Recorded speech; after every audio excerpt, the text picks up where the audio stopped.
This is Guardian Radio, your station for up-to-the-minute news and intelligent, interactive, and engaging conversations. 96.9 FM. The views and opinions of the hosts and guests are their own and do not necessarily reflect the views of the management and staff of Guardian Radio.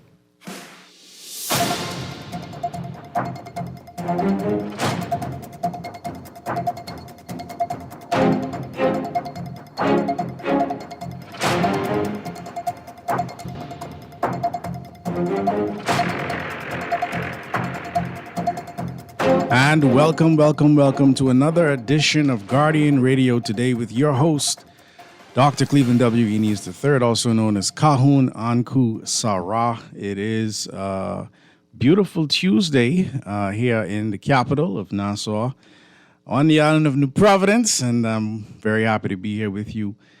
We keep in prayer all of those that are in the pathway of the hurricane that is ravaging parts of Jamaica as we speak right now. And we know we will see the effects of the hurricane here in the southern Bahamas, especially in a few days. We're grateful that there has been some evacuations, and so we pray that those who have been evacuated are comfortable and safe during their stay here, and we pray that in a few days you can go back home and find things as much in order as possible. Today I want to talk about what we've been seeing in our society, in our country at large, with regard to social decay. You know, I know it's political season, and we excited about, the by-election that's an election that's looming. And, I enjoy the conversations that I hear all day regarding, who's running and who's not running, et cetera, et cetera. I do, however, understand that when we elect our leaders politically, we have an expectation of them. On Z Live just now, I love Mr. Lang's perspective because he was once, in the House of Parliament, once a cabinet minister. So he has a perspective that many of us will never have. And he talked about the job of a politician, being one of a legislator, right? Somebody who passes laws. These laws, however, for the most part, don't affect the social decay that is rampant in our societies. Normally, you're punished after you've committed a crime, or you've wronged somebody, or you've done something that you're not supposed to do, and the nature of the law is pretty reactive, right?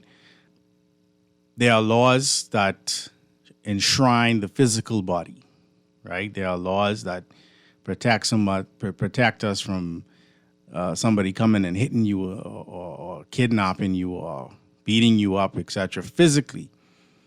But mentally, emotionally, and spiritually, there really aren't any laws per se to protect those aspects of who we are. I say that because we as a nation, in many ways, we're sick. Collectively, my question today to you is, are we losing our soul, or have we lost our soul? I say that because, again, some of the nature of the crimes. Last week, we talked about the young Lauren Sanders who lost her life. And now we see, the arrest in that case. And this week we're seeing a mother has abandoned her child. Now, obviously, there's a father involved in here too, but, he ain't gonna catch the heat. The mother is the one who has to carry that child. And so I'm watching, as many of you are watching, and there have been other crimes that we can talk about. But ultimately, I think it's important to slow down long enough to understand, first and foremost, what it means to lose your soul. And the only way you can do that is to begin to understand what the soul is. We as a people here in the Bahamas, we are 90% or more than 90% maybe of African descent. And there was a time when we as African people, we as indigenous people, we could brag about holding the moral high ground. There were certain things you would hear in the radio, on the television, and you would say, boy, that type of crime, we don't do that. That ain't us. Other people do them type things, but we don't do that. And now today you can't say that. We've degraded morally and socially in the country, and it has happened from generation to generation. And what is happening in many instances is that we are truly fighting against ignorance, right? Ignorance of who and what we are, and ignorance of what we would call universal laws. And why are universal laws important? Universal laws are important because you are a unit. You are a microcosm of the universe. And we do know the universe has laws. Being that we understand that the universe has laws, we must understand that those laws that govern the universe also govern us. And so while we elect politicians to legislate most of the physical reality around us, the spiritual is left in a position where it can be duped, it can be raped, it can be misled. And the emotional, the mental aspect of us is also raped, it is duped, it is misled. And we all obviously know that where the mind goes, that's where the body. And so a lot of the legislation that would be passed, again, it's reactive. We're reacting to things that are happening. And if we don't understand the universal laws, if we don't understand and appreciate the moral high ground, then we're going to always be in this reactive predicament and watching our country basically turn into hell. Now, I say that what I'm saying from an African perspective, because when you go into the court of law, or any court of law around the world, they will have these scales, and they will have what is referred to as a lady justice. And that court here in the Bahamas, the Supreme Court, when you look at the symbol of the Supreme Court, it doesn't only have scales, but it has an actual owl on top of the scales. And that's always been intriguing for me, because my question is always, is the owl influencing the scales, or are the scales allowed to simply, weigh? In the case of the African understanding of those scales, that scale would be ma'at. And you would have the heart on one side, and you would have a feather on one side, a feather representing the law.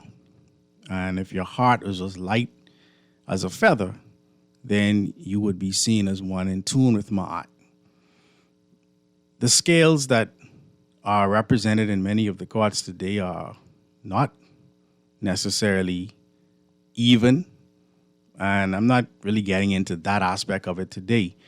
But the moral high ground is something that we as a people have always, our morals for the most part have been intact. Today, however, we have been influenced by colonizers. We've been influenced by oppressors that have given us their interpretation of morality. They've given us their interpretation of spirit, of soul, and we are losing our soul.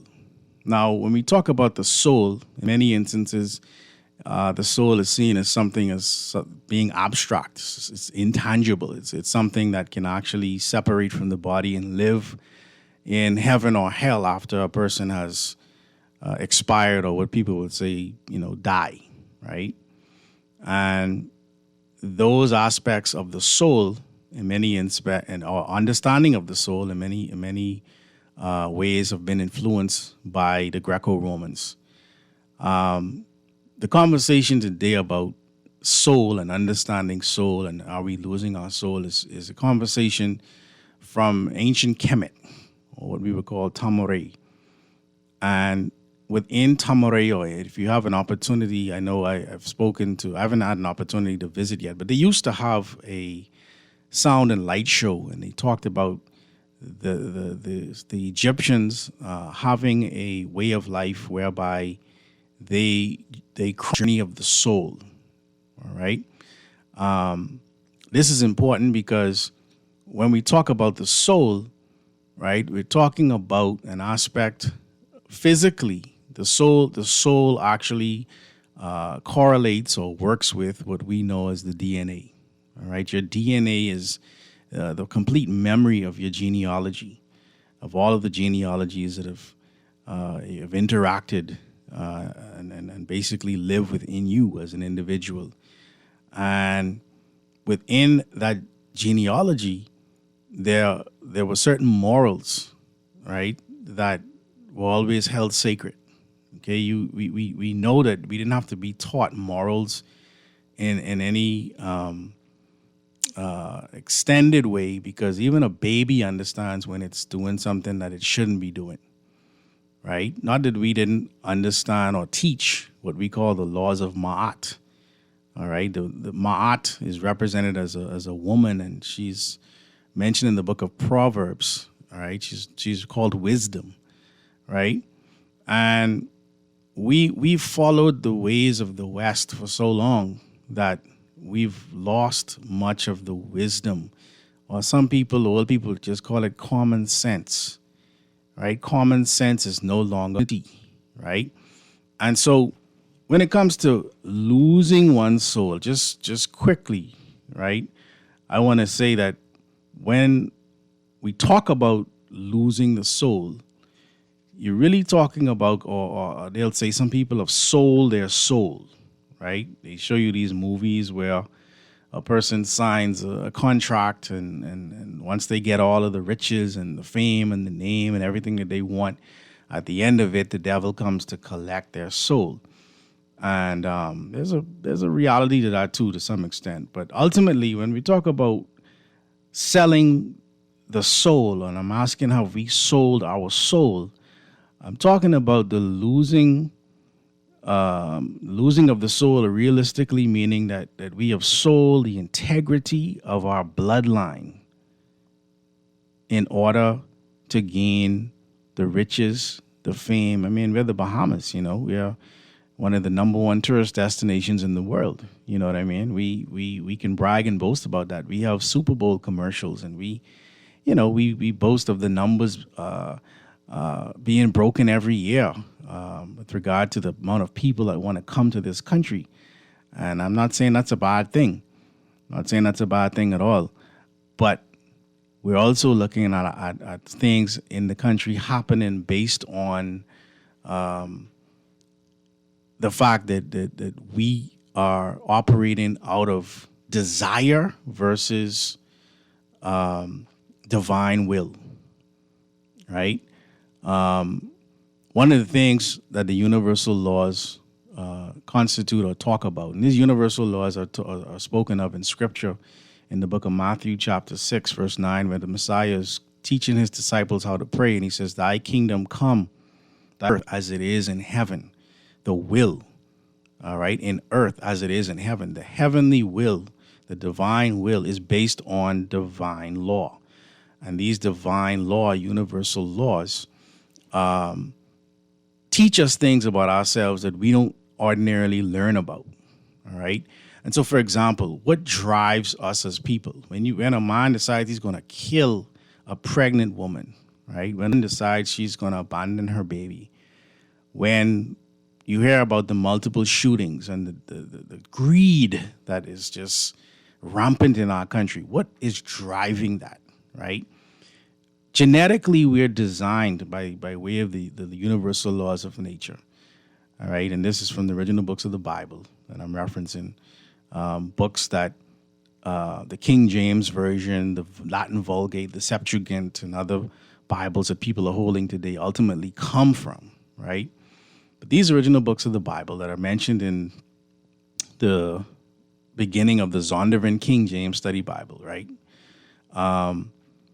It talks about the fact that we're genetically designed with regard to what moves us. It speaks about it in the laws of opposites. And the laws of opposites speak to a reality that says opposite of opposite, something that is well known, especially if you play with magnets long enough, you'll understand that the positive and the negative end is what attracts each other. But that type of attraction within a magnet is based on will or divine will, if you will, more so than desire.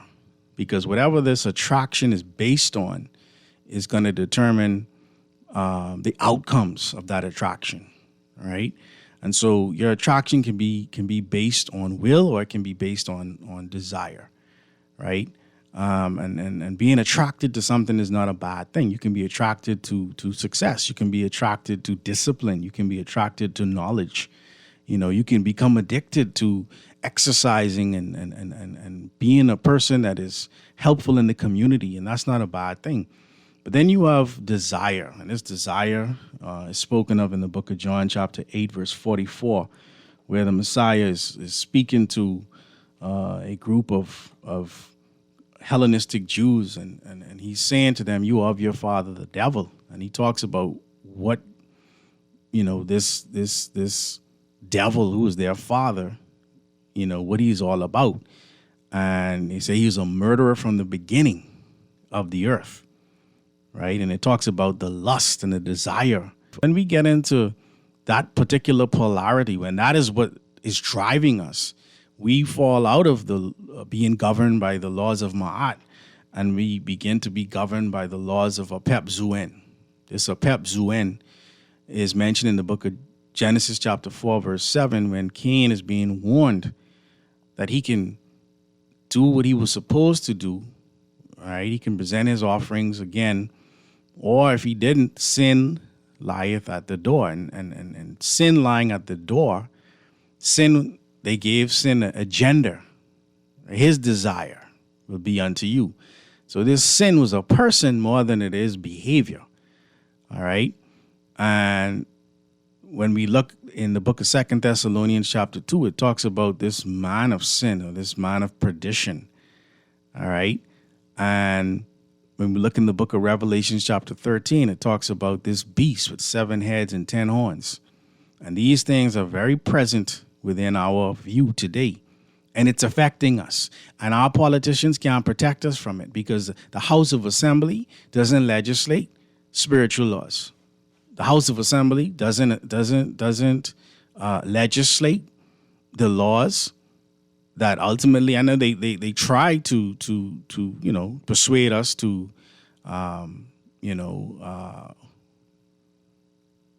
conduct ourselves in a way that would ultimately keep us out of jail. I mean, that's probably the best that they can do, that we can do as a society, if all we're going to do is try to find a political solution to our problems.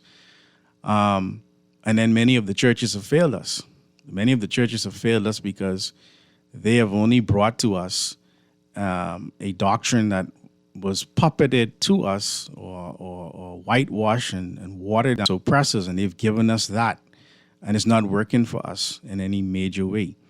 I'm not saying what I'm saying to offend anybody, but I'm offended when I see a baby in the bush. I'm offended when I see a mother of 2, 7 months pregnant, dead on the side of Munnings Road. As many of you are offended, and we have to talk about why. All right? We have sold the integrity of our genealogy because we wanted to integrate into a failing society the society of what we're calling the West, it is failing. And ultimately, if we continue to hold this position that we are holding and just keep praying and waiting and saying, oh, something just can happen, we're going to fail. And you're going to see more. A young man allegedly hung himself today or this morning or last night. All right, we're seeing suicides and the numbers increasing. But our politicians can't legislate that. But all you want to do is talk politics. Again, I'm not against politics. But today we're going to talk more than just politics. Let's open the phone lines, 323-6232, 325-4316, 325-4259. In the family of violence, 242-300-5720. Of course, we're streaming live on GuardianTalkRadio.com, Cable Bahamas, channel 969, and BTC Flow, channel 612. Of our Guardian Radio text line is powered by BTC, and the numbers there are 422-4796, 422-4796. Of course, standard text rates do apply. Call you live on Guardian Radio today. What say you? Good afternoon, Andrew. Good afternoon, Bahamas. Good afternoon, my good brother. How you doing? Yeah, I'm pretty good. Listening to you and kind of agree with basically everything that you're saying. Mm-hmm. But the sad thing is, Anku, we have had persons who are vying for, even today, persons vying to be elected into our highest office in the land, the highest elected. And they don't even understand the function of their primary responsibility or their role. And just so they don't embarrass themselves any further. If someone would ask me, I'm running, someone would ask me, well, what is the job of a member of parliament? Mm-hmm. That's like a beach ball question to me. And they what you call it, a beach ball? Look, when you're running for public office, your primary job is to bring legislation, policies, and programs to address the socio-economic situation of that particular constituency that you're running in. And there are only two parts of government, the social and the economic. That ain't hard, but they're running and they don't even understand the function. This is why we have the type of chaos we have when they are elected, because they don't know what to do. You go around now. If they had really understood their job and what their jobs are, we have two major parties who are going to field 39 candidates. You have the independent, right? If they had understand their job, you could imagine, Anku, the amount of socio-economic legislation, policies that these people would have been bringing at the fore. Yeah. But they're all cleaning up yards. They're all doing a bunch of nonsense what they're supposed to be doing. And I just don't understand where they're going. But my question before you go, right? In many, I've never sat in the House of Parliament. I don't understand everything they go through, right? But I understand there's this thing called the party whip, right? And my understanding is, when the party whip is on, you got to go with whatever the party's saying. You got to do whatever the party say to do, right? You elect a whole person to then have them go up in there and basically follow the instructions of a few at the top, right? We had Travis Robinson who tried to vote against, I think it was the VAT bill, and they punish him for that, right? His people didn't want the VAT. He voted the way his people wanted. The people who put him there wanted him to vote against it, and he got punished for that, right? And when I saw that, I was like, wow, okay, so I thought he was there to be the voice of the people. But they're supposed to be, but the thing about it is this. If you choose to be a member of parliament, note how they refer to them as the member for the constituency that they represent. Right, they don't call their name. They don't call their name. You never hear the speaker say, Brave Davis. Or Brave Davis. Yeah, they say Cat Island. PLP or FNM. Right, they don't do that. They chose to function like that for position. For these appointed positions. But their role is to represent the constituency voice that they represent. They have this myth about, the party this or the party that. The parties can't do nothing. It's the leaders of these parties who need to understand it.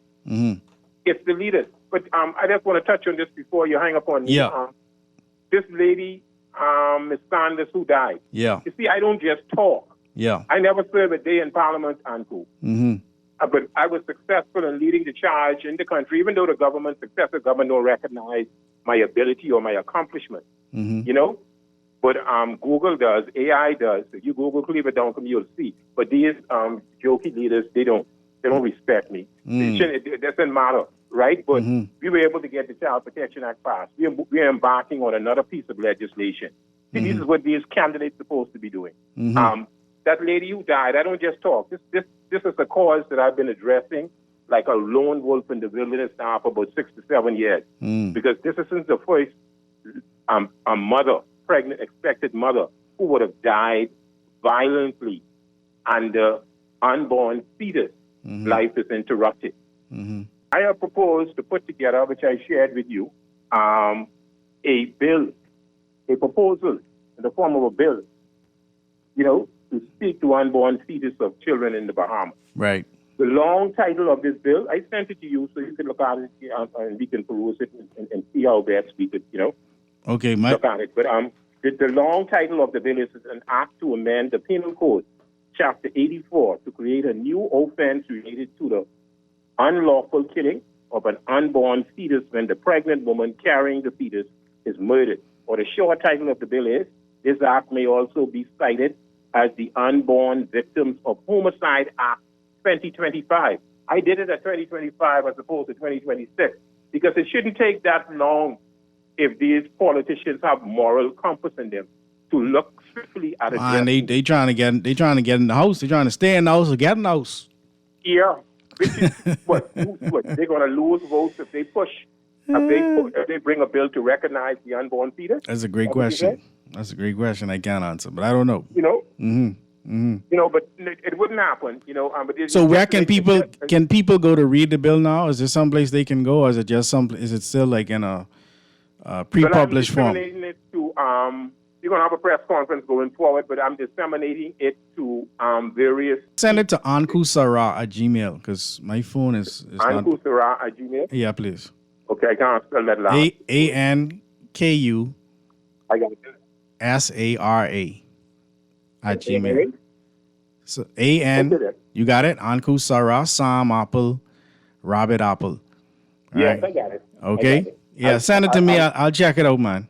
Yeah, check it out, you know. But let's see how best we could at least get them to recognize the unborn. Thank you. I appreciate your work, sir. Thank you so much. Let's run back to the phone lines and we go to the text. Call you live on Guardian Radio today. Uncle, how you doing, man? I'm cool. I'm well. Yeah. Listen, I'm going to go back. I know I'm going to go back to Genesis 6. Okay. The Bible said, every wicked imagination was in that generation. Yeah. Now, let's just say the Bahamas. Back then, there were things that was going on, murdering and whatever. The folks back then maybe have not seen it the way we seen it now today. Because my mother, she's about 88, and when she born, she meet Foxville prison. So it had to be somebody was doing something wrong because why they have that prison up there. Right. But the point is, what is going on today when we don't catch up our own mind, our gateway to our ear, our eyes, what we watching, what we seeing, what we reading, and now it become now to younger generation, even with some more senior men, we are making some great mistakes, and we are going decision. And because of us making these bad decisions, we end up doing some things that we know that is wrong. And when we catch ourselves and think about it, we can destroy ourselves. That's what we're doing. That's what we're doing. That's what we're doing. But God made us better than this. We're supposed to be responsible. That's why He said He made you to rule the earth. So we can't rule ourselves. But now we allowing things. We are gullible after things. We sell ourselves out for money. We because we want the things of this life, and we will kill somebody because we want some money, we want some this and that, and this is where the problem is. Yeah, You know what I'm saying? Yeah, I'm with you. Yes, but until we take responsibility, see, me, I got to take responsibility for myself. Josh will say, for me in my house. That's right. We can do the right thing. Right. Thank you, sir. Thank you very much. The book of Hosea, chapter 4, verse 6 says, my people are destroyed for lack of knowledge. Because thou hast rejected knowledge, I will also reject thee, that thou shalt be no priest to me, seeing thou hast forgotten the law of thy God. I will also forget thy children. We're destroyed for a lack. Because there are people who will tell you all you got to do is close your eyes and pray and just believe. That's not what the scripture is saying. As a matter of fact, 1 John 4:1 says, believe not every spirit, but try the spirits. So we have to understand what it is we're up against. This ignorance that's being parlayed around is a great thing. Oh, I just believe is what's killing us in a major way. You understand? Let's run back to the phone lines and then text. I coming to you right now. Caller, you live. Hey, good day. How you doing? I'm great, man. Yeah, I like the thing you touched on earlier when you referenced Travis. Yes. Against the bill. Yeah.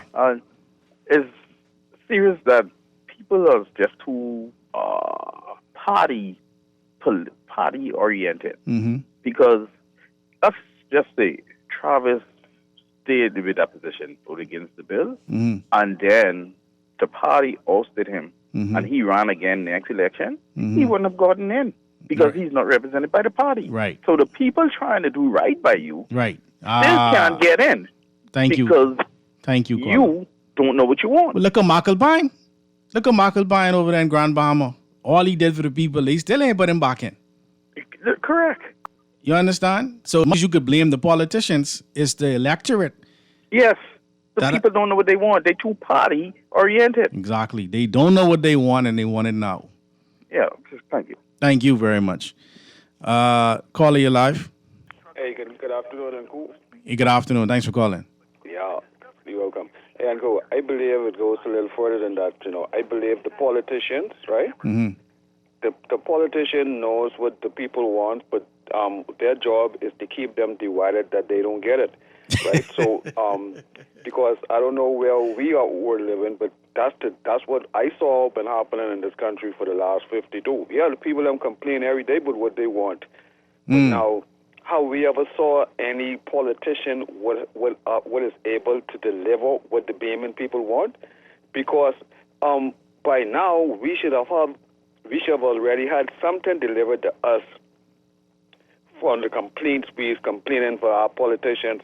But it's about knowing yourself, and and when Baymans them get to learn more about themselves, right? Mm-hmm. Then they'll probably learn how to be able to navigate Mm-hmm. the situation that we are, because that we living in a world where we have systems in place to keep the confusion amongst us, right, and to keep us from never really coming to understand exactly who we are as a people, right? So I really believe more education and more persons like yourself to bring some of these things to light, right? Because the colonial way in which we still trying to navigate in this modern day world, it ain't gonna help us. No. Go to Bahamas, it ain't gonna help the Bahamas. It can just keep us stagnated as we've been for the last 51 months. Have a nice day, bro. Thank you. The Honorable Vaughn Miller died saying, make the wealth in the Commonwealth more common. And that is not happening based on the systems that we have in place today. Have we sold our soul as a country? We're going to talk that and a whole lot more after the break. Keep it locked here on Guardian Radio Today.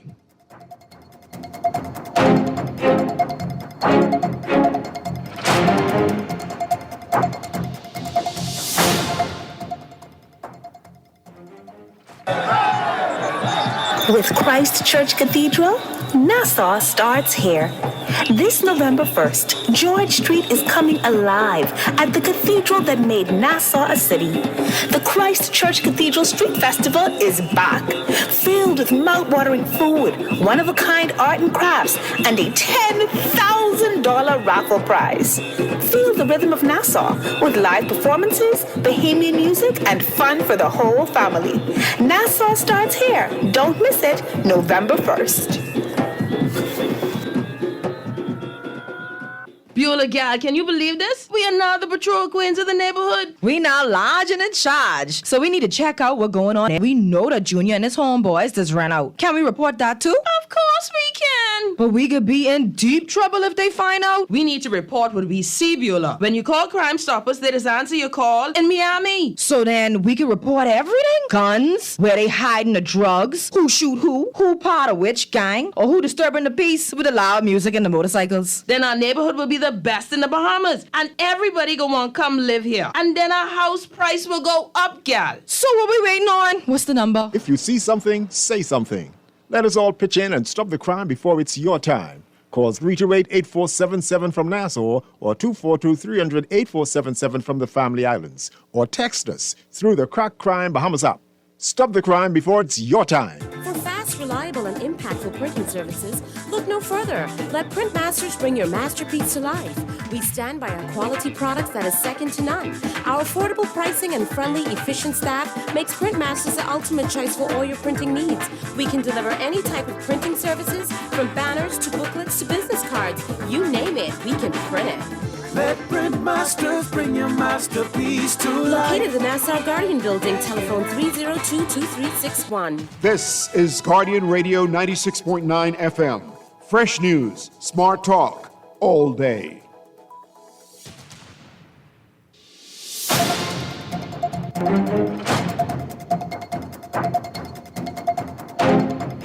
And welcome back to Guardian Radio today with your host, Dr. Cleveland W. Eneas III, also known as Kahun Anku Sarah. It is the 28th day of October, and I'm asking the question, have we sold our soul as a nation?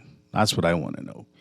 Persistent violent crimes. For years, the Bahamas have struggled with high rates of violent crime, driven largely by gang violence, interpersonal disputes, and retaliation. The first half of 2025 saw a reported decrease of 14% in overall crime, while murders are down 26% compared to the same period in 2024. However, there's a worrying spike in suicides. Despite the recent reduction in homicides, suicide and attempted suicide rates saw a concerning jump in the first half of 2025, driven by anxiety, depression, and relationship issues. Gender-based violence. A 2024 Inter-American Development Bank study revealed that 1 in 4 Bahamian women have experienced physical or sexual violence in their lifetime, an issue Prime Minister Philip Davis highlighted early in 2025. And then we can go on to the economic hardships, which is at the root of a lot of this. You understand? It's a bleak picture. I'm not saying that there aren't good things happening in the Bahamas. There are many great things happening in the Bahamas. But we also don't want to discount things that people feel so horrible about that they're deciding to just take their own lives. All right? Let's run to the phone lines, and then text. I'll come to you next. All right? Call you live. Frank, how you doing? I'm great, man. Thanks for calling. I'll be sold our souls, right? Yep. I think we kind of did that about more than 50 years ago. Wow. You know, when the guys, and violence in this country is driven by politics. You think so? Yeah, man. Okay, explain. We initiated that in Lewis Yard when Cecil Wallace Whitfield came within an inch of losing his life. Okay? Now, we don't see it like that. But, you know, me and you always come back to this discussion about a neo-colonial framework. And if you have a neo-colonial framework, okay, if you have a certain framework, you have any framework, only certain things can come out of the framework. Yeah. Now, we have a constitution that was given to us. Mm-hmm. And up to now, we have made no real changes to that constitution. Right. And, in a book by Colin Hughes, he makes the observation that the intent of the British government was to make every an employee of the government. So it's a kind of ongoing socialism thing, right? Now, our biggest problem is that our political system is powered by the public treasury. How so? So, How so? Okay, all the contracts and stuff, all the guys getting paid through their party connections, and the fact that even up to now, I think our government borrows $100 million a year just to pay salaries every year. We are where we are because we want to be here, or we are here because successive governments find out that it's the best way to work. We are not into building a culture where we are producing. We're more into consuming stuff. Now, the price of this consumption is going to come to plague our children and our grandchildren in the years ahead, because they're going to be working to pay this ongoing bill that gets bigger and bigger each passing year. Now, I must admit, the FNM does a far better job at running the government. You feel so? Yeah. If you look at the major infrastructural changes over the past 20 or so years, well, from 92, those have come through the FNM. Okay? Now, if the PLB had the same mindset, the same attitude, we would be in a far better place. But, if we can talk bad enough about somebody, and we only need them to vote in a certain way on a particular day. Right. And then, we don't have we to got worry it for about 5 that years. for 5 years. Yeah, we got it, yeah. But I'm looking at what's going to be a kind of litmus test in Golden Isles.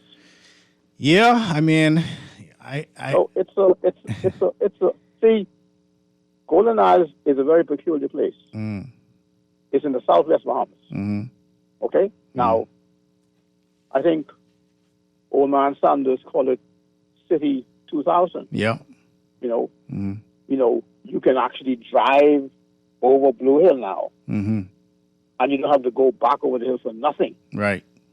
And the amount of expansion and building that is happening in the southwest, I mean, that is going to be an amazing place. Now, if they could get a big hotel out there, I mean, listen here, dog, eat, wow, of all us out here. Well, technically they got a hotel in the back that goes. If you keep driving west, a real hotel. Yeah, I mean, where everybody could go do.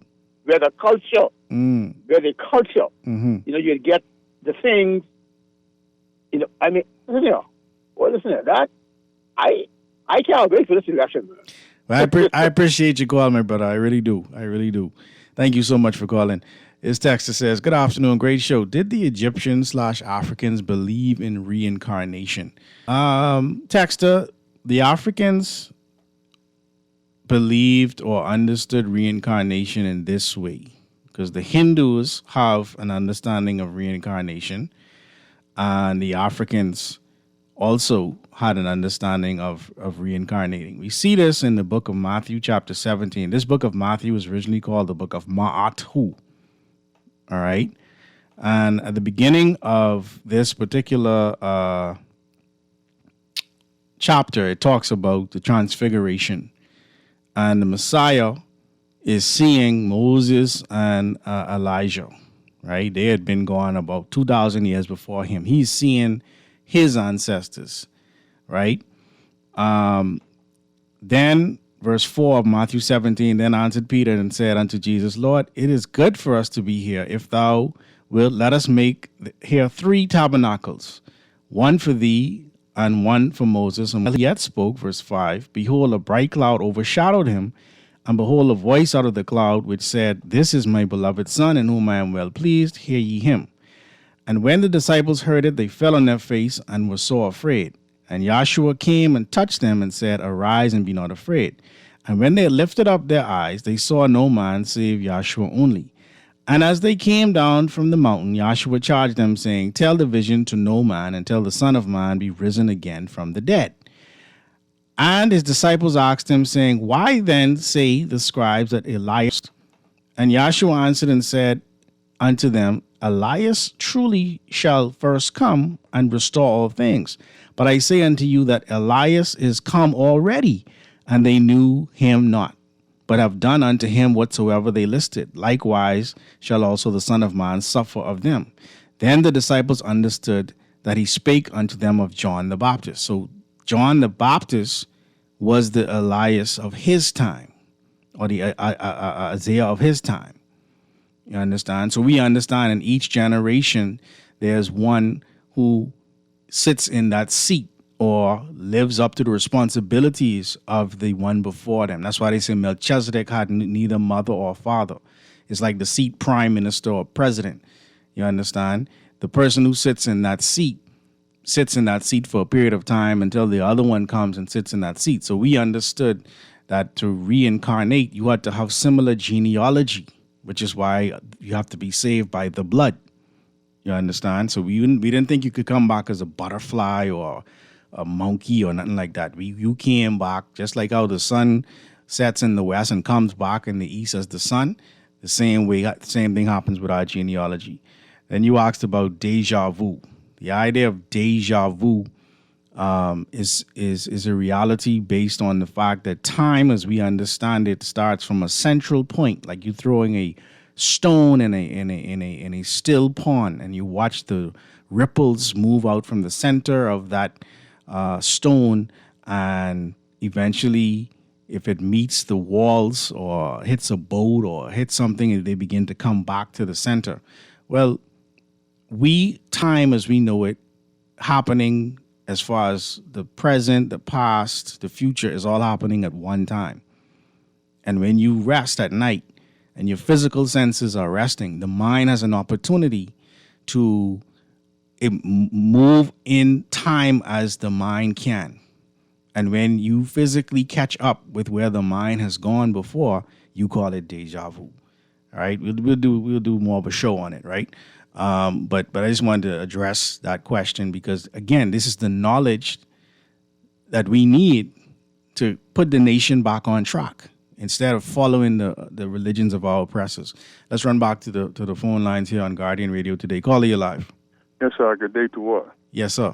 You know, the question, how we sold our souls. Mm-hmm. You know, like the caller before, the last caller, he talked about it's done from we got our independence. I would say even before then. You know, because what we have done is we practice neo-colonialism and neoliberalism. You know, that is the privatization of our economy by foreigners, both foreign corporations and the local ones. Mm-hmm. Mm-hmm. You see, we come to the point where we don't want to pay our taxes. That's why the cost of laying our proper taxes or progressive taxes, where you know, is the reason why our government gets revenues from what you call it, customs duties. Mm. That's a tariff. They tariffs. Mm-hmm. You know, when what's the name? Trump have this fight with Canada because Ronald Reagan says tariffs, you know, customs duties. He didn't say tariffs. Reagan said customs duties. You understand me? The local economy and the international economy. But we still practice that because we don't want to pay. We like to say that the middle class is the most important class in our society, but the middle class don't want to pay customs, not customs. They don't want to pay income tax. Which is done in all of we like call ourselves democratic. You think it's the middle class that doesn't want to pay income tax? No, what I'm saying, no, they don't. Because I mean, you think that effort is being spearheaded by the middle class? Sure. Why? Because why I say that, right? The saying is that it's the middle class who cares the economy, right? Yes. But they're not, because they're not paying income. They're the ones being taxed. That's why they say that. Nobody's being taxed. No, they're the ones who do that. The middle class can afford to pay the taxes. Right, but they're not being. The upper class have enough money to not have to pay the taxes. Right. But what the middle class do is they defend the upper class and say, well, if we put the inheritance tax or the taxes that the upper class get that they will lead the country. The middle class defend them, but yet they don't. The middle class is shrinking rapidly, okay? Pardon? The middle class is shrinking rapidly. Well, regardless whether they're shrinking or not, they're not paying income tax. So no one's paying income tax. Right, that's why the cost of living will always That's not why the high. cost of living is high. That's not why. We don't have manufacturing.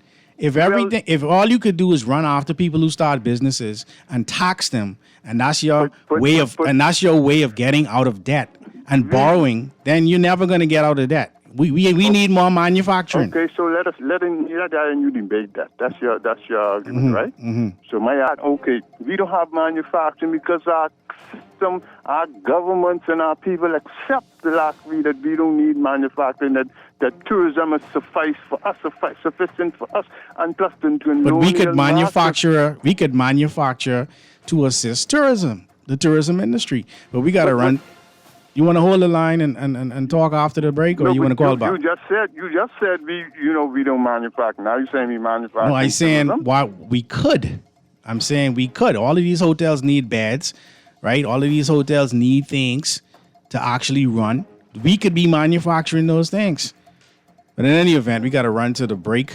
Thank you for calling, my brother, and I do appreciate your commentary today. We're going to run to the news, pay some bills, and be back here on Guardian Radio today. Keep it locked.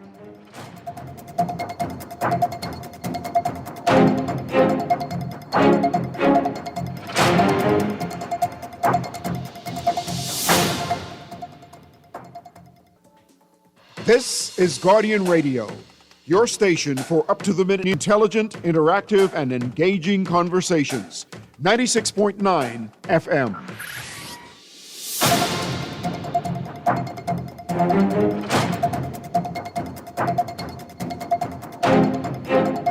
And we're back here on Guardian Radio today with your host, Dr. Cleveland W. Eneas III, also known as Kahun Anku Sarah. It is great to be here with you. Have we sold our souls? We have a collective soul in this country, and we're watching every day on the news suicides, erosion of public trust, question of government accountability, weakened economic development. These are things that we are facing on a daily basis. Now, some people say, I have a texter here who says, we need to talk about the third party. FNM and PRP are doing the most damage to the country, but the people, not the hardcore party supporters and cronies, but the people still believe that their quote-unquote government, but in reality, it is their government and not the government of the Bahamas. This texter says, COI or be quiet. Change. Stop complaining about the system. Well, texter, that is your view. I respect your view, and I respect the view of all those who believe in whatever political party they believe will change the landscape socially and otherwise in the country.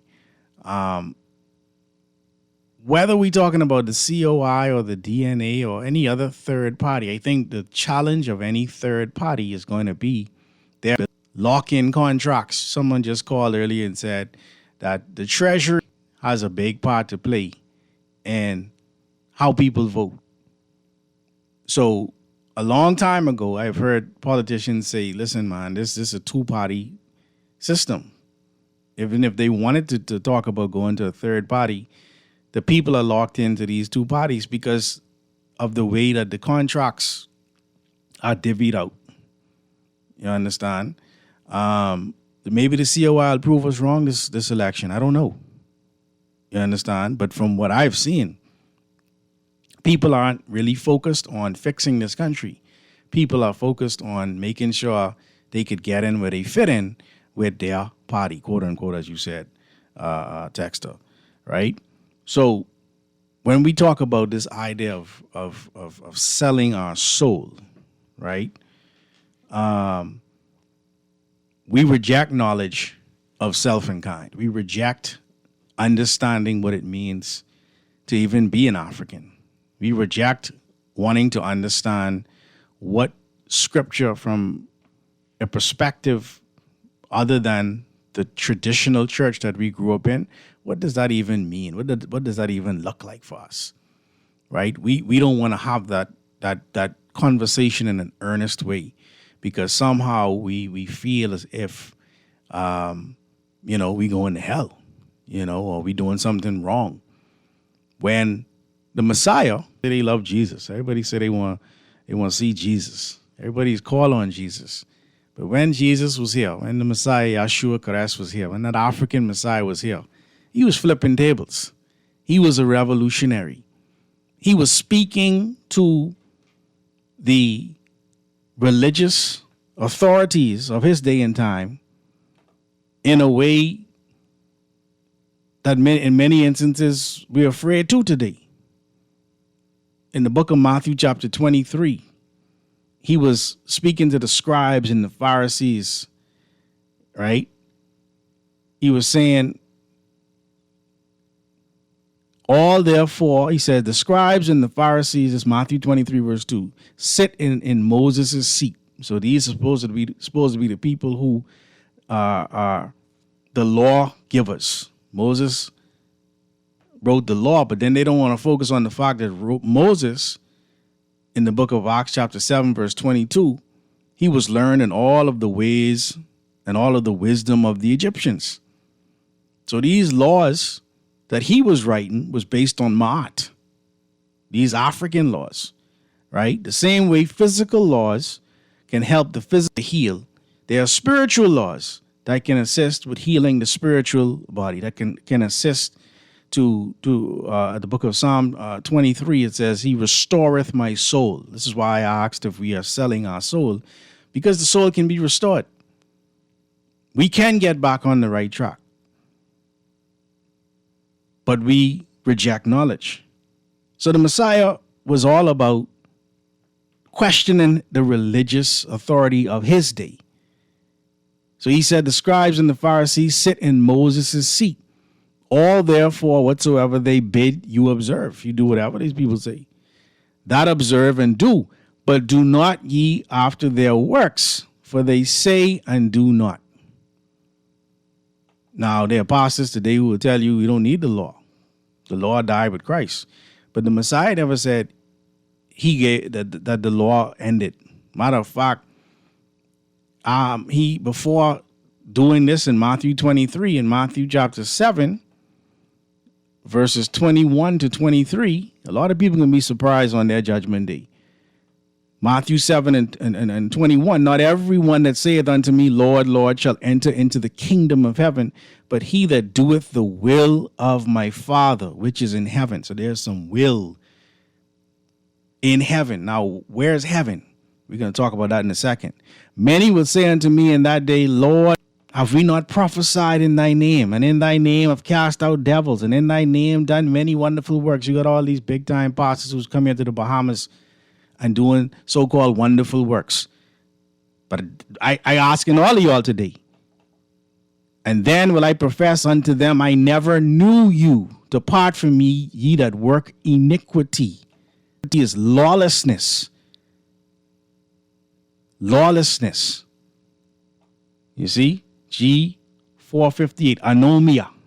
Illegality. Violation of the law. Wickedness. So that means there's people out here prophesying. There's people out here who are casting out devils. There's people out here doing wonderful works, and they still wicked. According to this. According to this scripture.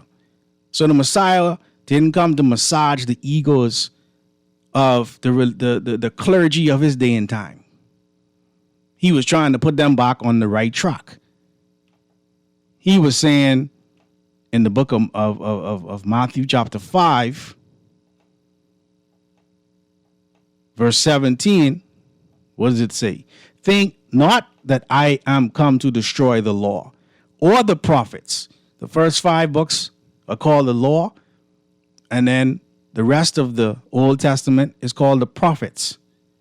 I am not come to destroy, but to fulfill. You understand? And so we have a misinterpretation of the message of the Messiah to the world. And the Messiah wasn't the first person who was preaching this doctrine, because before he was preaching it, John the Baptist was preaching it, because he was saying, repent, the kingdom of heaven is at hand. In Matthew chapter 3, verse 2, John is saying the exact same thing that Yahshua is saying in the book of Matthew chapter 4. And so if we want to see the social decay decrease in this country, we better understand how to see the Most High. And understand, as the book of Luke chapter 17, verse 21 says, the kingdom of heaven is within.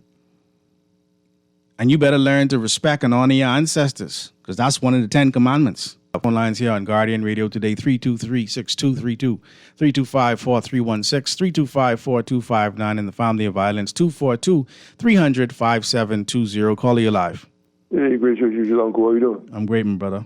Hey, right on, man. Hey, now bear in mind, Jesus only freaked himself out once now. So I don't want people be thinking that that's a general characteristic. No, I just gave you 2 different incidences where he freaked himself out. He was cussing them out in Matthew 23. Then he went. Then he told them off. Hold on. Then he told them off in Matthew chapter 7. Then in John chapter 2, he was flipping tables. It wasn't no one time. Yeah, but my thing is, this comes to my second point, right? Mm-hmm. You realize that as people, we're really not a forgiving set of people. We always tend to outline the bad things that people and highlight the bad things that people do. Yeah, that's a part of human nature.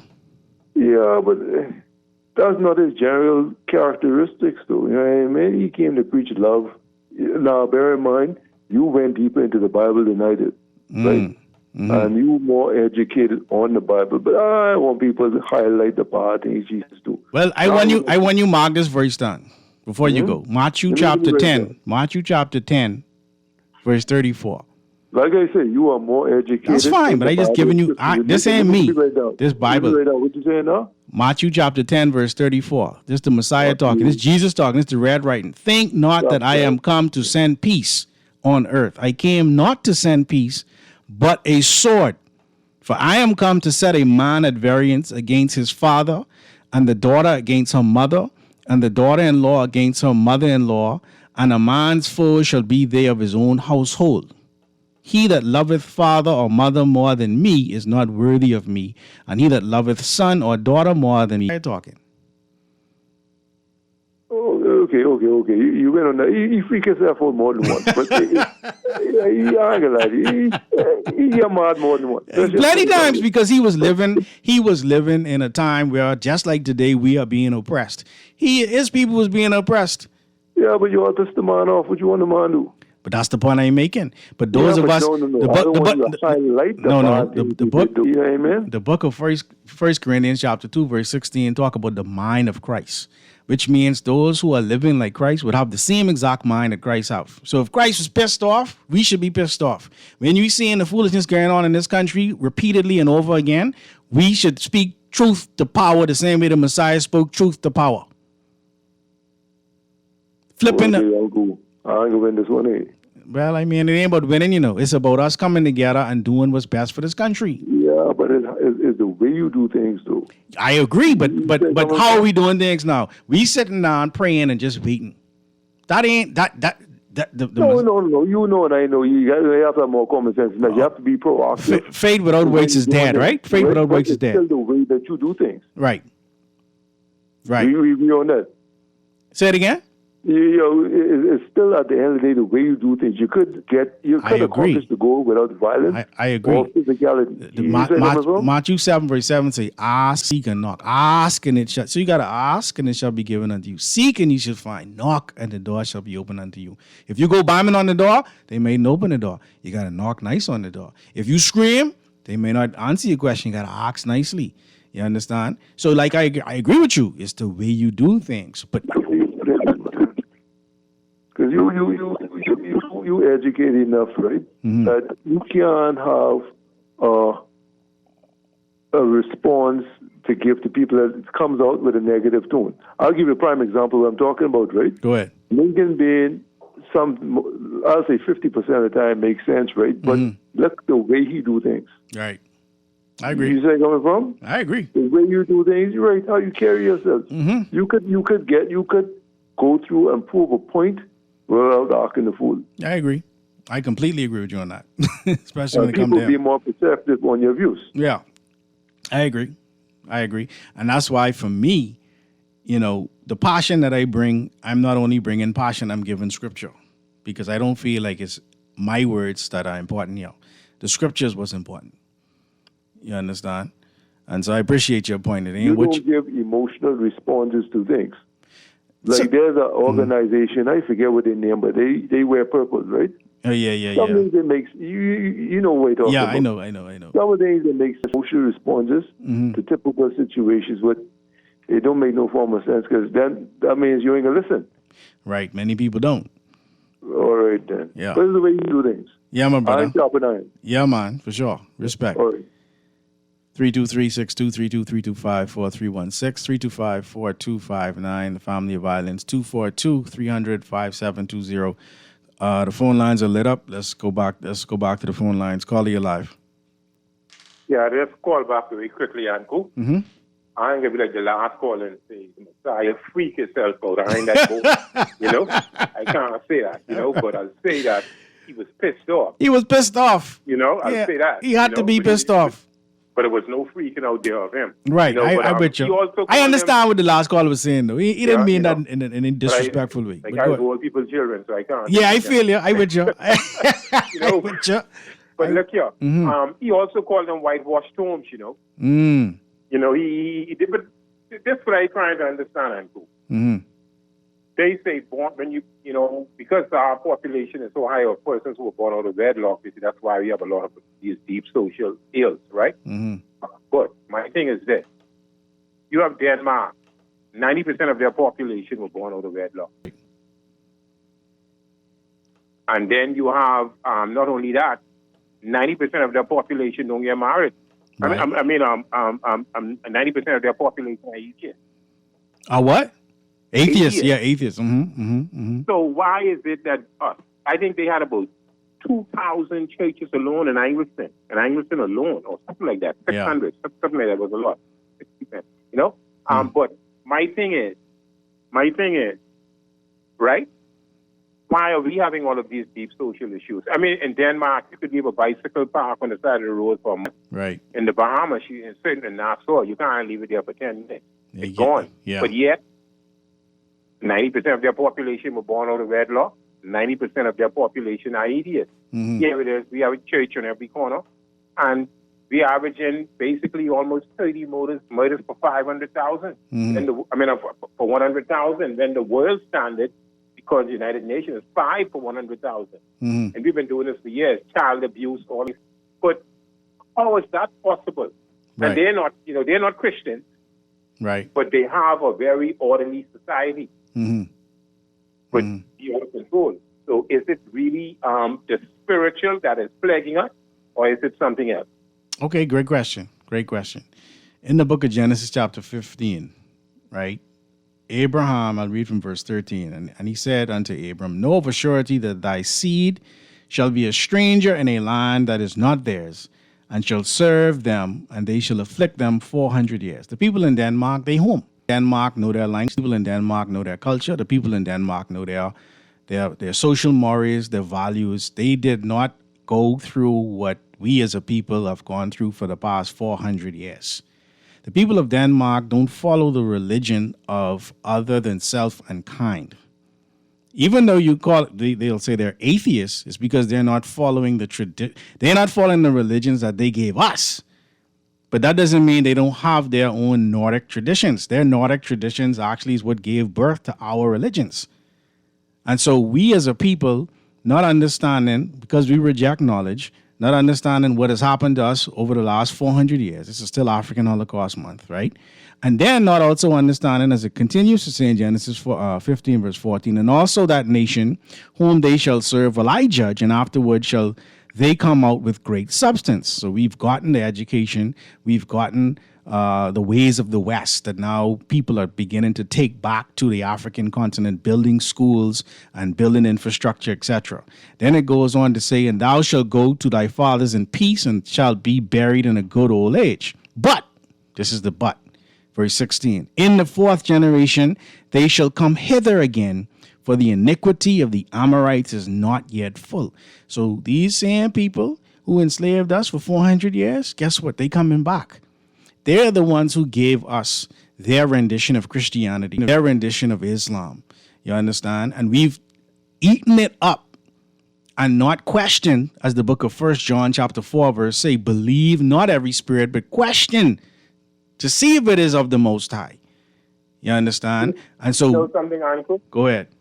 As I listen to you, and I'm trying to lean towards it, but I think that despite us having all of these things, right? Mm-hmm. I think we are more of a hypocrite than Christians. Mm-hmm. We are more of people who fleece the flock right. more than Christians. Just like the people who gave it to us. We just acting like the people who gave it to us.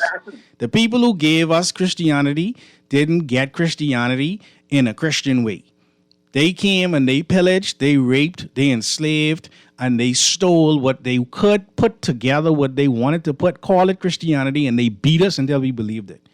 Yeah, because, and then one more thing I want to leave with you, because I see, we have, despite us having all these pastors, right? Mm-hmm. And they call themselves, they got this cute thing now where they call themselves doctors. Yeah. But they can't heal nothing.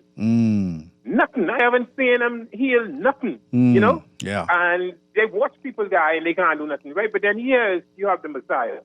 Give sight to the blind. Yes. He healed the sick. Yes. He raised the dead. He did some phenomenal things. Yes. Right? Mm-hmm. But this is something that I'm striving for because I've been researching it, trying to understand exactly what this meant. I think it's in the book of James or John, when he talked about when he was ascending back into heaven. He said that he told his disciples that greater things. That's John 14:12. Than he did. John 14:12. Right? Yeah, John 14:12. I'm trying to understand this because what could be more greater than you healing the sick, giving sight to the blind, raising the dead, all of these things. But it seems as if that these leaders are not aspiring to find out exactly what are these greater things. So I can't think of anything greater that we are supposed to do than he did. Right. That's what I'm really I've been aiming for, to find it and to really, but... No, I'm glad you brought it up. We'll discuss it. The reality is this. What the Greco-Romans have given us as religion is what they call supernatural, which is a myth. You cannot be greater than nature. Okay? What the Messiah was able to do when he was healing was utilizing the healing herbs of Imhotep. He was utilizing the teachings that he got when he was in Egypt, which is why when you read the book of Luke chapter 2, when he was in the temple with the elders and with the lawyers, they were marveled at his teachings because he was learning from a culture that was far much than the culture that has given us Christianity today. He would have learned from the medical school at Saqqara, which is the place where Imhotep taught. He built it. He was an architect and he was a medical doctor. And today, when doctors say the Hippocratic Oath, they pay homage to Imhotep, whether they know it or not, when they say the word Asclepius. You understand? Which is the European version of Imhotep. You understand? So he wasn't saying that you can just touch people in some mystical way and they're going to just jump up out of the bed. He was saying, no, you're going to be able to do cloning. You're going to be able to do the type of surgeries. You're going to be able to do the type of things that people weren't able to do 2,000 years ago. In essence, these discovery and these scientists finding the cure for these various things like that, that's basically the word that he was talking. Yes, but these scientists, in many instances, they don't want to give praise to the Most High. Now, there are scientists that do, but many of them don't. But they wear the symbol that the Messiah was speaking about, which is the two snakes. These scientists, they lean more towards Satan than they lean towards God. So you have some that do. You have some that do. But you have Christian scientists, you have Muslim, you have Jewish scientists. That's what I'm saying. It seems like the majority of them, because when they get into things that makes no sense to me. Right. You know, when you're talking about turning man into woman, woman into man. Yeah, that's foolishness. That's those people are of their father, the devil. That's why the Messiah separated himself from those people in John chapter 8, verse 44. You know, they're more of like what we call like these evil scientists. Yes, you know? yes. And I believe we need to have more in order for this thing to work. Because I was thinking about that too. I have a brother who's a scientist, you know, but I always think, you know, if these scientists could be more Christian, he would be able to do some more things, you know, because they can see the evil that these evil scientists, like that COVID, like that COVID situation, you know, we know that a lot of it was myth. Yeah. A lot of it. And I believe that it came about, and I go into my grave with this one, Uncle. I really believe that COVID came about, you know, to justify all of those new mail-in ballots, you know, to get rid of Donald Trump. I believe that fundamentally. That's what you believe. I ain't going to back down from that. Okay. You know, because Donald Trump got 11 million more votes. Obama, in his second term, Obama, who he claims was so great, he got 5 million less votes. But he got 11 million more votes than any sitting president. But yet, Joe Biden, who can even remember the day he was born, was able to defeat him through the mail-in ballot system. So I believe that was designed to frighten the living daylights of those voters so they could have stayed home to do their online voting. That's my grave with that. I got you, my brother. To change that. But a lot of it was based on a lot of evil. Yes. I don't care what nobody But that's what it say. In the fourth generation, they will come again. That's the generation right now. And I kind of lean towards it, you know. But it's a great show. I quite like listening to you. And, Thank you, man. I appreciate your calls. I tune in. Yeah. I learn something new. Thank you, my brother. Same here from you. Thank you too. Yes, indeed. Let me see the text line. Let's see. Some of y'all are just spazzing out on the text line. Let me see if I could read some of this stuff. In this day and age, you have to be careful who door you knocking on, bro. That's true. They don't know the 10 Commandments, and so the land is living a sinful life. They know the 10 Commandments, just don't follow it. All right, Jesus' name or Jesus Christ. Jesus is real. Okay, thank you, Dexter. Let's run back to the phone lines here on Guardian Radio today. Call you live. Yeah, let Cleveland know he ain't the only one who appreciates you. Okay. Thank you, my brother. Yeah, man. Yeah, man. I thought hypocrisy was associated with the Hippocratic oath. Phonetically, it is. Yeah. But Uncle, so I learned today that the soul is a person. Yeah, the living soul. When you read Genesis 2:7, breathed the breath of life into man, and he became a living soul. Right. But the word soul isn't there. Actually, it's the word nefesh chayim, and that word nefesh chayim is talking about a double portion of the spirit. Like when you breathe in and breathe out, that's the double portion of the breath. But it's attached to what's called the etheric. The etheric self, or what they call the Ak. So when you see the word properly translated in the Hebrew, you'll see the word Ruach. There's the wind attached to the etheric self. The etheric side of you is your ethics. That's why I started the show talking about morality and asking if we've lost our soul, because the soul represents the ethics. Ether represents ethics. You understand? And when the body and the breath align, you then have a personality that can house a soul. But you don't have to have a soul just because you're breathing and have a body. I get that. Yeah. Now, the soul that sinneth shall surely die. That's right. The wages of sin is death. That's right. So basically, sin is the punishment. A death will be equivalent to your punishment for sinning, right? Death doesn't always have to be a punishment, because you could die in a good old age. You could expire at a good old age. When you get to the point where all your friends gone and you can't do what you normally do. So basically, everyone has sinned. Everyone has sinned, but see, untimely death is what we're talking about. Okay. Untimely deaths. You got people who they ain't live yet. You won't die in your sleep at the age of 160. Yeah, man. I with you with that. Yeah. Thank you. So, hey, Matthew, I trying to Matthew 10 and 34. I don't see what you're saying there. Let's go back and look at it. Let's go back. You in the King James Version? Yeah, Matthew 10 and 34. Matthew 3 and 34. Matthew 3 and 34. 10 and 34. No, Matthew 10. Matthew 10. No, it's Matthew 10 and 34. Okay. Yeah, then I went down. I think it's verse 38. Let me just make sure I'm giving you the right verse. 34. Matthew 10. Yeah, Matthew 10, 34. That's where I started. I got you. Thanks. Yeah. All right. Thank you. Thank you, my brother. Let's run back to the phone lines here on Guardian Radio today. Call you live. Hey, Uncle. Good afternoon. Good afternoon. Thanks for calling. Okay, my pleasure. Listen, just 3 quick points here. Won't be as long-winded as the one or two of my good brothers. No problem. First and foremost, it kind of galls me to a point when I hear people talk about, removing emotions out of decisions that people make. Mm-hmm. Everything in life is based on emotions. Mm-hmm. Okay? Mm-hmm. All depends on how you want to approach it, what is it that you're approaching, and the end result of every decision that man makes. Secondly, very quickly here, I heard he made reference to, and I think the emotions part of it came in the context of, how people get the results that they want based upon the way how they behave or act. Mm-hmm. And he made reference to Lincoln. Yeah, many of things that Lincoln speaks to are things that we all agree with. Mm-hmm.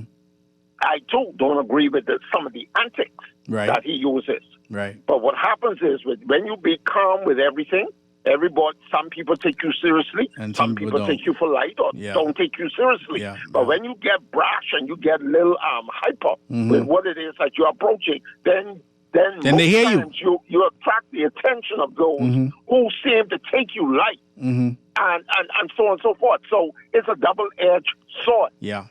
It's just the way he says. It's just the way how you do some things, turn some people off, turn some people on. Mm-hmm. Yeah. But you can't be calm all the time and expect the same results at the end of the day. My last point. Yeah.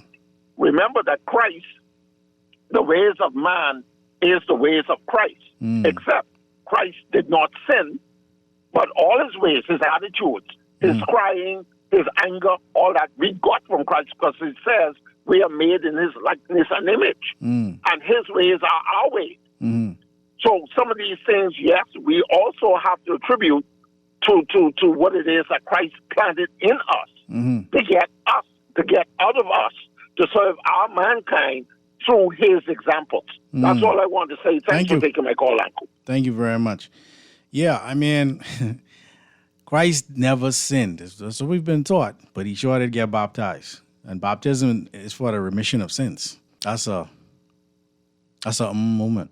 That's a moment. You know what I mean? With regard to the word doctor, as Cleaver was talking, I thought, but the word doctor doesn't mean healer. It means teacher. The word doctor means teacher. And the Messiah was a teacher, as am I, and as many other pastors, right?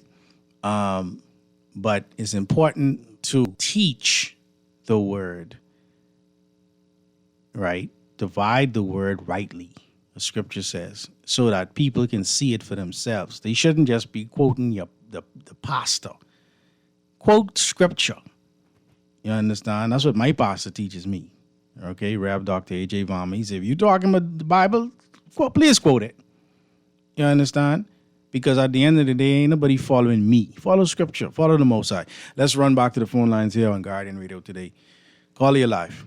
Uncle, Brother Enos, how you doing? I'm great, man. Thanks for calling. Listen, two of the most powerful things you said, the sword. When Jesus said the daughter-in-law be against the mother-in-law. Yes. If people really understand what that means, we'll have some cleanup in this Bahamas. Because if my father comes to me with something that he wants me to do and I know what's wrong, I'll say, Daddy, I love you, but I can't do this. Right.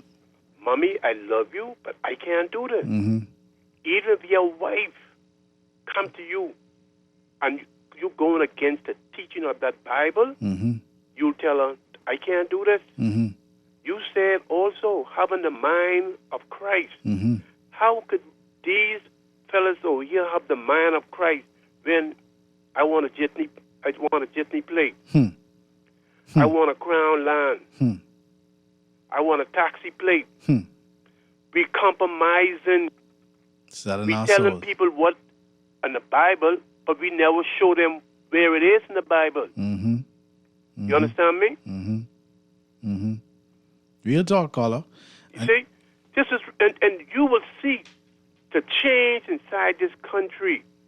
But because we refuse to have the mind of Christ, that's right. Those apostles them never used to be playing around those kings and stuff like that. No. But see, you see these fellas, them they going out with dinner with this one, and they have this one coming up, and the next thing, man, come on, man. And we take it all as a big joke, like and the house of God becomes like a mockery. Yes. A mockery. And this is what we upset do the not Messiah. represent Christ. We don't represent him. That's right. Okay? That's we right. call ourselves now doctor. We don't want to call them more pastor now. We call ourselves now doctor. We know they maybe study philosophy. That's all they use on the people now. Philosophy and stuff like that. They're telling the people, do this and do the next thing and all kind of things, and get the people there mixed it up. And because the Bible said, because you reject knowledge, that's right, I will reject you also. Thank you. Yes, indeed. You know, this whole discussion on doctor, right? Let's be clear about when the Messiah was teaching and he was talking to his disciples. If you go back to Matthew chapter 10, right? He says something very important to his disciples. He says, if we go back to verse 37, he that loveth father is not worthy of me, and he that loveth son or daughter more than me is not worthy of me. Then it goes on to say in verse 38, and he that taketh not his cross and followeth after me is not worthy of me. This idea of taking up a cross, in the African theology, you didn't pick up your cross until you would have finished your 4th degree, which today we refer to as a PhD, they would call it. You have your associates, you have your bachelors, you have your masters, and then you have the PhD. When you went through the 4 schools of ANKH, or what we refer to as the Ankh, the 4 cities of Anu, Nut, Chemenu, and Hetketa, that is when you were now allowed to go out and teach what the Messiah also went out and taught. Because remember, John the Baptist was teaching what the Messiah taught before the Messiah was teaching it. So he also would have picked up his cross. We didn't pick up a cross and put it on our back. We picked it up by the loop on its head, because that 9th hour cross, as mentioned in the book of Matthew chapter 27, from the 6th hour to the 9th hour, that 9th hour cross is the African cross, the Ankh, that you can actually pick up with your hands and walk with it. And we were called doctors. We were called teachers. And so when we are saying Pastor Dr. Cleveland W. Eneas III, the pastor, the shepherd, or the kahun, the priest amongst the people, this was an African precept, and is still an African precept today. We're going to run to the break, and then we're going to hit the calls. I see the phone lines are lit up, and be back right after this. Keep it locked.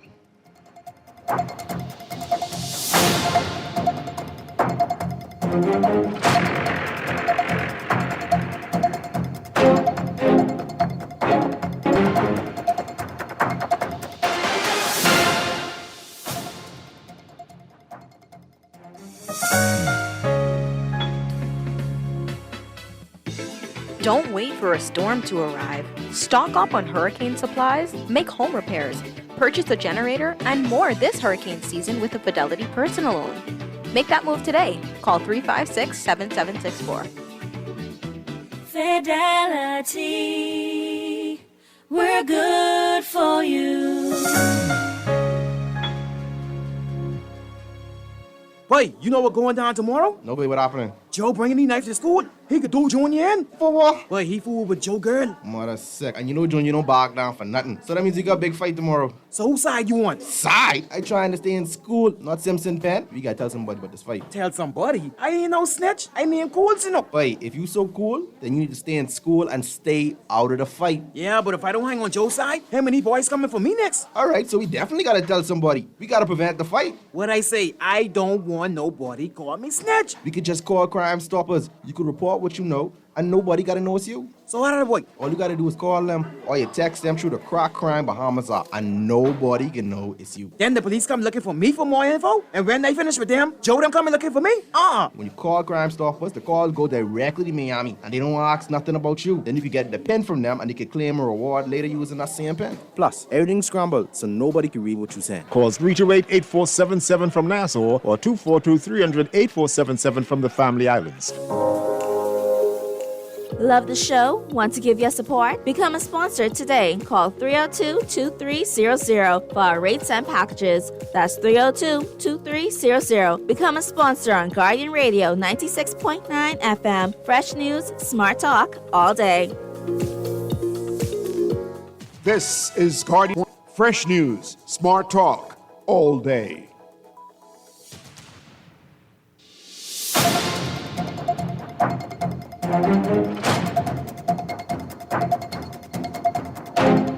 And we're back here on Guardian Radio today with your host, Pastor Dr. Cleveland W. Eneas III, also known as Kahun Anku Sarah. The text says, "Hi, Anku. I get happy when I see people debating the Bible because it is the only book that is based on interpretation. That's not a great book. It should be one interpretation. Architectural engineering drawings have one meaning interpretation. The world is lost. Know the truth, know the truth, and it will set you free. Was written for this purpose." Well, Dexter, I got some bad news for you. Architectural and engineering drawings do not have one universal meaning, right? You have national and regional standards. In the United States, they follow standards like those published by the American National Standards of Institute, ANSI, right? In Europe and most of the world, they adhere to the ISO standards, which mandate the use of the metric systems. They don't even have the same measurement. They don't even have some is used inches, some is used meters. So the same way they interpret architectural and engineering drawings, it's the same way you got to look at the Bible and go back to the actual source documents to see exactly what they mean. But I appreciate your text. Let's run back to the phone lines, please. Caller, you're live.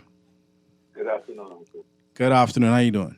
I'm okay. Great. Uncle, your question was based on the soul and it's the like. Have we sold our soul as a country? SOLD and bold. Yeah. Avoiding cause soul, ubiquitous soul.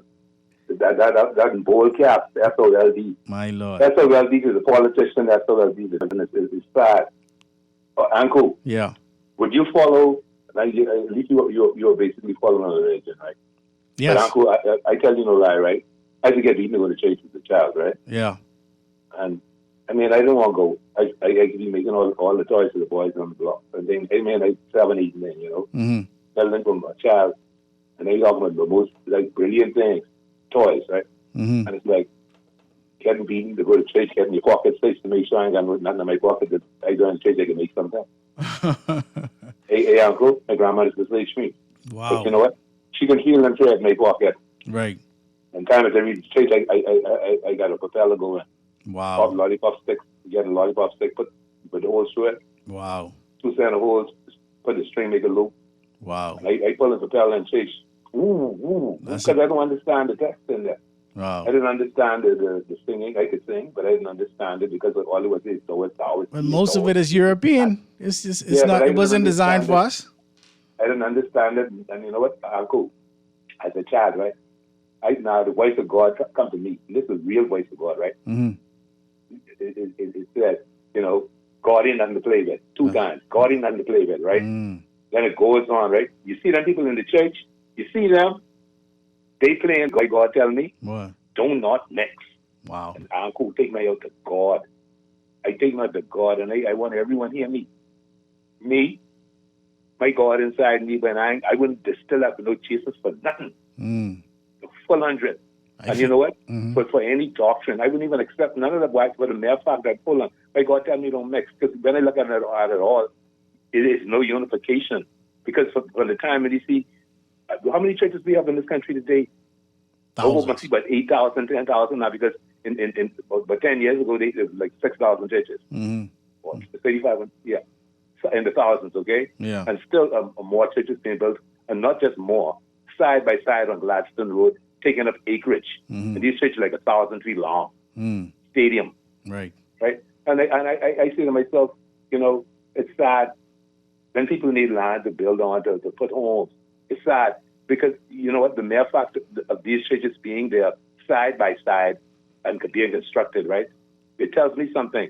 It tells me that the politician, he will use that preacher man for his flock. Because that's where he gets the grant for that land. You see, and I mean common sense, right? And if there's any unification to the church, there'll be one church.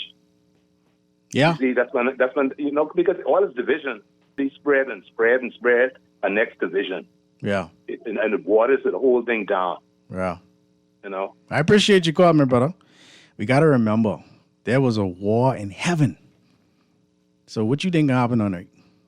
They didn't stop calling it heaven because there was a war in heaven, though. They just said there was a war in heaven. So, of course, there are going to be differences on earth. But in Matthew 24, verse 12, it says, and because iniquity shall abound, again, lawlessness, the love of many shall wax cold. Right? But that phrase, shall wax cold, is the word psycho. Okay? We are living in the mind of the psychopath. You understand? And with regard to, the many churches, I want you to think about this. We have all type of different names for God, but there's only one name for the devil. Let's run back to the phone lines here on Guardian Radio today, and then I can get to you, texter. Go ahead, caller. Hey, where's it all going? Hey, how you doing? All is well, my brother. Yeah, man. I was listening to the show, right? I was listening to you a lot. Yeah. My first time calling. Yeah, man. But I called because I heard one of your callers, I think it was Jeff, who said that we were born in the image and the likeness of God, and we are something about sin. You're saying something about Christ, but Jesus. Right, you're saying Jesus never sinned. Right. Right. Now, I want to share something with him and we're all listening. Jesus was perfect, right? The reason why. But he didn't say that, though. No, I know he didn't say that. Right, okay, go ahead. But I'm saying it. Yeah. Jesus was perfect. Perfect. He didn't born in sin. We born in sin. Okay. And received in iniquity. Right. And we could become like Jesus. Right. But to become like Jesus, we have to surrender our heart to Jesus, because plenty of people don't know. It's our heart that really the Lord really desire. Because like you were saying earlier, the soul is a living soul. The soul is what God gives us. Without the soul, we can't live. We can't do nothing without the soul. So that's where the battle is be concerning a believer, which is in Christ Jesus. The battle is be in the mind. And plenty of people believe the battle is be with the devil. The battle don't be with the devil. The battle is be with our flesh. And our flesh is our heart, which is even the mind too. Because remember now, the way the God tells us that no good thing dwell in the heart of a man. Right? Now, when you say no good thing dwell in our heart, we don't have to practice how to sin. But we have to practice how to live righteous. We have to practice how to love people. We have to practice how to live peaceful with people. We have to practice to do everything what Christ have come on this earth to teach us to do. So I love listening to you when you start speaking about the Bible. With some of your, when you start talking about them ancient names, they just show me off course. Well, thank you for that comment. I appreciate it. You were blessed. I appreciate it, my brother. I can understand your angst, and I can understand why you may feel uneasy about some of the ancient names because they were stolen from us. We have been destroyed for a lack of knowledge. If you could believe Hosea 4:6, which is saying that we've been destroyed for a lack of knowledge, clearly the knowledge that we don't have, when you do hear about it, it's going to sound foreign to you. All right? Now, regarding the Messiah, in Matthew chapter 19, verse 17, he said unto him, talking to this rich man, why callest thou me good? There is none good but one, that is God. But if thou wilt enter into life, keep the commandments. The Messiah was saying, I ain't good, right? Furthermore, in the book of Matthew chapter 5, verse 48, right? He isn't saying he's perfect. He says in the book of 48, be ye therefore perfect, even as your Father which is in heaven is perfect. Not him. He was saying the Most High Heavenly One is perfect. And that perfect aspect of you is called the Akh, or the soul. The chromosomes in your blood is related to the Akh. This is how we taught it. This is how the Messiah would have taught it coming out of Africa, right? The soul cannot be something abstract. It has to be represented in the body in some way. And so that chromosomes represented the Akh, which we know as the etheric self, and it is the house of the DNA, which is the soul. So you had the etheric realm, the chromosomes, then you had the soul, which is the DNA, and then you had the spirit, which translates the DNA, which is called the RNA, or the Ka. You understand? Let me get to this text and then go to the caller last. Text says, can you shed some light on secret orders such as lodges and fraternities? Well, if you go to the book of Hebrews chapter 5 and Hebrews chapter 7, it talks about the Messiah being called after the order of Melchizedek. Melchizedek forever. He was called a priest after the order of Melchizedek forever. He was a priest after Melchizedek. And if you go to Hebrews chapter 7, and I'm doing it quickly for the sake of time, Hebrews chapter 7 says Melchizedek was after the order of the Most High.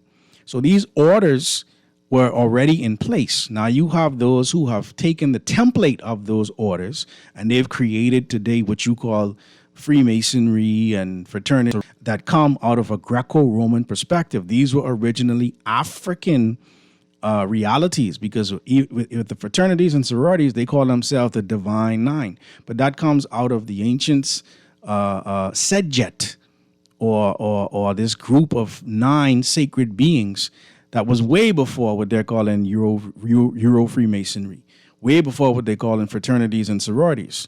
You understand? I will do a show on fraternity and sororities and lodges, but I can't get into more than that than right now because I get back to the phone lines. Caller, you are live. Hey, gracious usual. Yeah. Uncle, hey, just one question before I go. Right? I always wanted to ask you this question, right? Yeah. What does the number 23 mean? Because no one could really explain to me the significance of number 23. The reason why I ask this is, right, if you look at any movie, right, for some strange reason, it'll have the number 23 in the background. So is there something sinister? Look at any movie back in the day, for some strange reason, you see on the building, number 23. 23 people dead. It'll always be something revolving around 23. Is there something sinister with that number? Not necessarily. It could be something sinister depending on who is talking about the number, but as a scientist, 23 to me represents the 23 chromosomes from father and 23 chromosomes from mother, which come together to make 46 chromosomes, which becomes the child. So in that instance, it's not sinister. But of course, there are other places where it could be something that's sinister. But I'll have to look more into what you were talking about. I have to pay more attention to see that. All right then. Thank you so much. So ultimately, many of us have called in, and I think we don't disagree that we've sold our soul. We've sold our integrity. 23 says that the soul can be restored. You understand? The Messiah was saying he didn't come to change the laws. He didn't come to remove them. He came to fulfill them. So we need to know what these laws are. You know, if the Messiah was talking from an African perspective, he would be talking about the laws of Ma'at. And so like the caller said, man, I just get uncomfortable when you start talking about these ancient terms. But my brother, I want you to understand that the Bible that you are reading was not written in English, and that the terms in the Bible were not the original terms. You know, when you talk about people changing their name, remember, Abraham changed his name from Abram, or his name was changed from Abram to Abraham, right? Sarah's name was changed. You understand? Solomon's name was originally Jedediah, right? People changed their names based on the fact that they had encountered new realities and became initiated into these same sacred orders that we will talk about another day. And we now have to understand what they originally meant from an African perspective, because these scriptures originally are African. The word Bible means biblos, biblion, which is an Egyptian papyrus. That's what they say the word Bible actually means. And so if we don't want to look at it from that perspective, then we are not going to actually get anywhere with understanding the realities of what the book originally said. I pray for our country. I pray that we will begin to have these discussions more and more, reflect on our actions, our behaviors, because if not, we won't be bringing heaven to earth. We'll be bringing hell to earth. And I rebuke that in the name of the Most High Heavenly One, the great I am. Again, my name is Pastor Dr. Cleveland W. Eneas III, also known as Kahun Anku Sarah. Sorry I couldn't get to all the text today. I'll be back tomorrow with special guest, Rev. Dr. A.J. Varma. We're talking Halloween. We're talking adverse forces. We're talking winter solstice this time of year. So make sure you tune in tomorrow. Right now, Talking Heads is next with our good brother Naughty. So keep it locked here on 96.9 Guardian Radio. Fresh news, smart talk, all day. Namaste, family.